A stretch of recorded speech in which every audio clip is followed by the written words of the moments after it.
Let's also talk about what's happening in Queensland right now, which is a tropical cyclone making its way towards the coast. It'll be there sooner rather than later. Now, remember, this one was supposed to be Tropical Cyclone Anthony or Albo, so I'll joke about that until it starts to get a bit more serious, but it feels like we're getting there. So to anyone who's watching us right now on Sky News Regional, we're thinking of you. And remember, 24/7 at skynews.com.au, our weather channel. By the beginning of the weekend, there's a high likelihood at this stage the system should turn towards the Queensland coast, increasing winds, bringing some big waves and potentially bringing some rain to coastal pockets of Queensland. So how strong is it going to be? Well, let's all find out again from that incredible team who are trying to keep people informed. Your homepage should be skynews.com.au. Double check the YouTube, all of our socials, and check out the Sky News weather channel.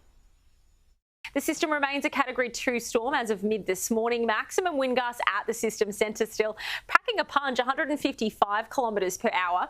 Now, over the course of this week, we're tracking that system intensifying and shifting southwards. All right, again, strength and love to everyone who's going to be affected by that. OK, so let's get to politics right now. The Prime Minister finds another few $1 billion down the back of the couch to try to solve his problems when it comes to the polls. Will it be the case? We'll all find out together. But the most recent Resolve poll, this is the one which people were frightened by in the Labor Party, very hopeful about in the Liberal Party and those of us that are wanting a change of government. Pretty clear here, when the primary vote in Victoria in particular is so bad, it's not even a quarter of everyone that's going to be voting at the election who will be voting for Labor, if that poll is correct. But certainly, the Prime Minister was in Melbourne today and he had billions of dollars to hand out with him. This adds to a very long list of promises that I'll get to in a moment. But first, here's the Prime Minister on the billions of dollars that is coming on top of billions more that have already been promised this year.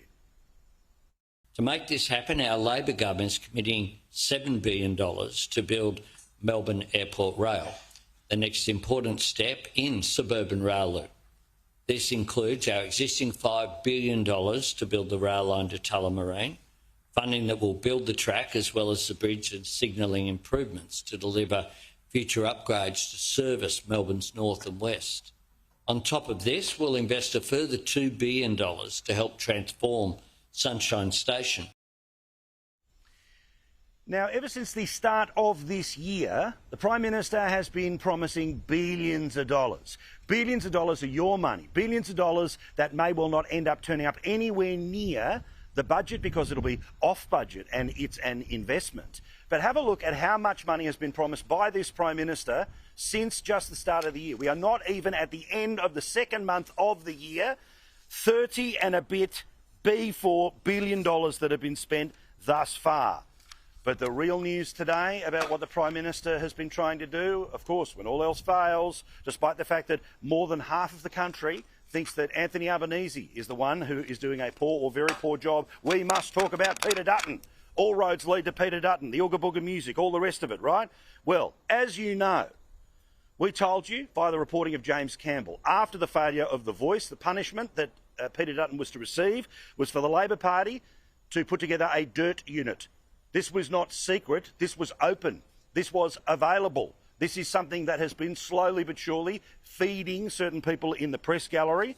And you may well have noticed in the past couple of days, some really ancient stuff is starting to pop up. You know, they want to talk about health policy from 2014. They want to talk about shares from 2009.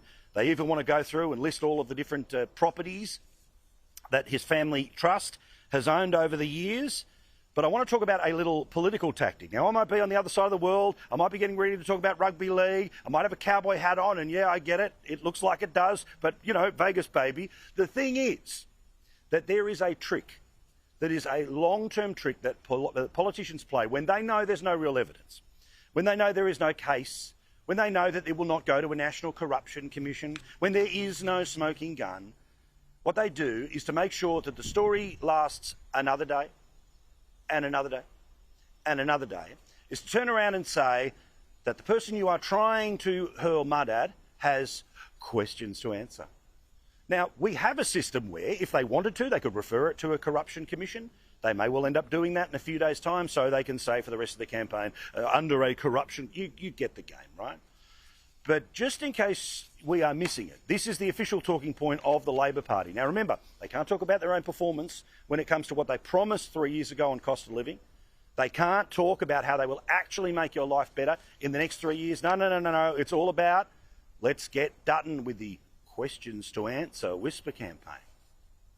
It's up to him to tell the Australian people, did he have access to that sensitive information? That's a matter for Peter Dutton to explain. What shares did he buy? How much did he buy them for? Did he have access to privileged confidential information or people who did? See, the reality is that normal people don't buy this, right? Now, do I think that Peter Dutton walks on water and therefore there is no way he could ever be quit? No, of course not, right? But if it's 2025 and suddenly, after a couple of years of digging, questions to answer.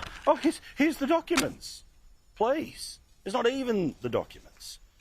So I think this one is just about trying to fire up the dirt unit, trying to change the subject. Because remember, if the subject is what the Australian people currently say is the #1 issue, cost of living, this government is going to lose. This government is going to be pushed into a minority that might be so deep that they are going to have almost any and everyone in the parliament who is not Labor or Liberal to hold themselves up. That is going to be terrible for our country. Now, they'll say a win's a win, but that is the truth, the questions to answer garbage. I'll get to that in a second. For his part, Peter Dutton, well, he can see what all this is about. The Prime Minister's office is shopping around dirt sheets at the moment. Transactions that go back to when I was 20 years of age. I think it reflects poorly on the Prime Minister and the desperation that he's in at the moment. And again, why is it questions to answer? Why is the media saying Dutton responds to the questions to answer? You know, the infinite Canberra Colombo, the Canberra bubble garbage.